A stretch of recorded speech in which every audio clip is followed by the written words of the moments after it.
Hey there guys, today we're doing something a little bit different. We're going to create a Sinnoh Master Team based around Empoleon, which you can take on Sinnoh with in the new remakes Brilliant Diamond and Shining Pearl.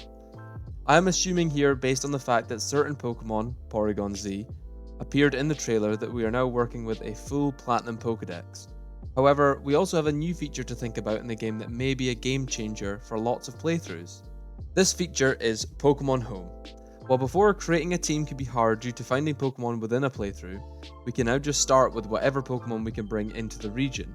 So, where there is a Pokemon that can only be found a late game, this can be avoided through bringing in a Pokemon from Pokemon Home, such as Eevee, which is only found in the Trophy Garden. I will be adding the routes where these guys can be caught in Sinnoh at the current moment as well, but these are also subject to change depending on what Ilka do. Also, I think it's pretty much confirmed that Pokemon Home is going to work with Brilliant Diamond and Shining Pearl, as Ilka are making it and they also made Pokemon Home. But without that, let's get into it. Starting off, we have the star of the show, Empoleon. Empoleon's Water Steel type is a very formidable combination within the Sinnoh region. I also am planning on having no overlapping types within the team, however I will make note of important coverage moves where available. Empoleon has very strong attacks, but one that I think is quite important to have that isn't of its natural typing, the coverage move Ice Beam. I recommend having Ice Beam on Empoleon to deal with the grass types and also deal with Cynthia's Garchomp. Empoleon is obviously our number one spot within the team, as he is our starter choice for the video. As you can see, Empoleon there and our number one place. Let's get on to pick number 2. Our second pick is one that I feel really belongs in almost every Sinnoh playthrough, Staraptor.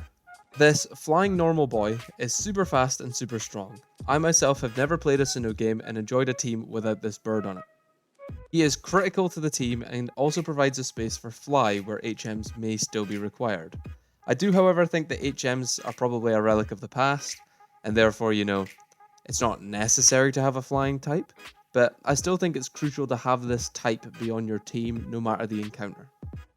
The pre-evolved form of Staraptor, Starly, may be found as early as routes 201, 202, 203, and 204, making it a very early game find, which is important as it's not currently in Sword and Shield, and therefore you have to catch one, unless you already have it from a previous game. I also recommend the fighting type coverage move Close Combat for Staraptor, as it is an extremely useful and powerful move to have on hand and can be used to cover Staraptor's weaknesses. That means that Staraptor is our second pick for the team, and therefore solidified in our 6 Pokemon party. Moving on to pick number 3, our halfway point in the team. Pick number 3 is one of my favourite Pokemon, being Gallade, the Psychic Fighting type. Gallade is a great choice, and personally I feel it stacks up really well with other videos I've made. It is also a great false swiper and should definitely be an endgame goal to have one of these in your box at least. This guy is available in Sword and Shield, so it can be transferred across, and it is also found on routes 208 and 209 in base form. Make sure to catch a male Ralts, as female Ralts cannot evolve into Gallade. Gallade's addition of False Swipe as the recommended move also allows for catching other Pokemon very easily, and therefore you should consider him if you plan on completing the Pokedex quite quickly. I also recommend, out with these videos, this is a 3-part series, just catching Gallade, just having one, even if he's not in the other teams, just having one as a utility Pokemon is absolutely unreal. Gallade, therefore, is our super strong third pick for the team, bringing in more type coverage and allowing the team to have a late to end game false swiper, which I feel boosts him above the likes of Lucario, unless, Megas come into play. But that's Gallade at number 3. Let's move on to our 4th teammate. At number 4, I have chosen Rapidash, the Fire Horse Pokemon. While there are other fire types within the region, I feel that Rapidash can do more than hold its own in a battle and is insanely cool, and is also pretty strong. The Fire Horse can be found on routes 206, 207, and 210, making it a relatively early Pokemon for our team. I also feel that Rapidash being from Let's Go means that a lot of people will probably have it in the bank already, And also, a lot of people have grown quite familiar with it. It's a Kanto Pokemon, and I love myself some Kanto Pokemon. An interesting coverage move for Rapidash is that of Poison Jab, which may help to eliminate the threat posed through the introduction of the Fairy type to the Sinnoh region. I feel that Rapidash is a solid choice for the team and will help to round out the team as a whole. Rapidash is therefore firmly in at our fourth pick.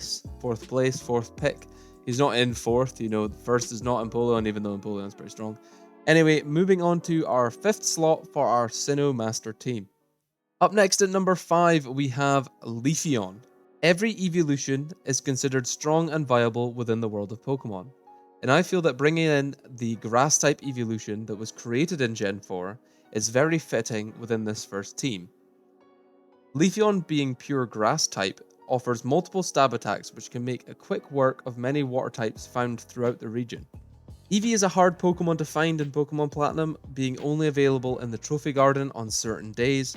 However, Pokemon Home can also solve this problem, as by having an Eevee from Let's Go, or from Sinnoh way back if you really wanted, or from Sword and Shield, you could start with an Eevee as early as the first gym.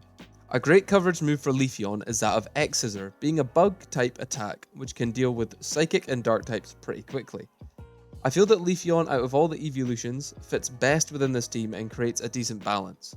I always feel that having a Fire, Water, Grass pillared team is always a surefire way to create a great team, and this one is no exception. With that, number 5 is in place. We only have a 1 member left, so let's get on to member number 6. At number 6, you may be thinking, like, what's it going to be? This team's not looking that great.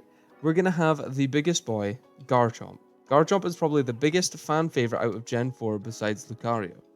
This Dragon Ground type is lethal and is evident by Cynthia's champion Garchomp. Garchomp may seem like an endgame Pokemon, and it is, but Gible, its pre-evolved form, is not so late game. Under the bike pass, there's a secret entrance to Wayward Cave. Inside that, you can find Gible at a fairly decent rate, meaning that you can have a Gible around for the 2nd or 3rd badge. Garchomp is also part of the Sword and Shield party, and therefore you can move one in at the very start of the game if you so choose to from Pokemon Home. Teaching Garchomp Flamethrower as a coverage move helps the team, as Flare Blitz on Rapidash is the only other Fire-type attack. It also helps to cover the massive Ice-type weakness on Garchomp, and therefore can help to provide decent cover. But with that, guys, that is our Sinnoh Master team focused around Empoleon complete. Let me know what you think of the team in the comments section down below. Also, if you have any different choices that you would add to the team, feel free to comment them as well. If you enjoyed the video and want to see more content like this, hit that like button and don't forget to subscribe. See you guys later.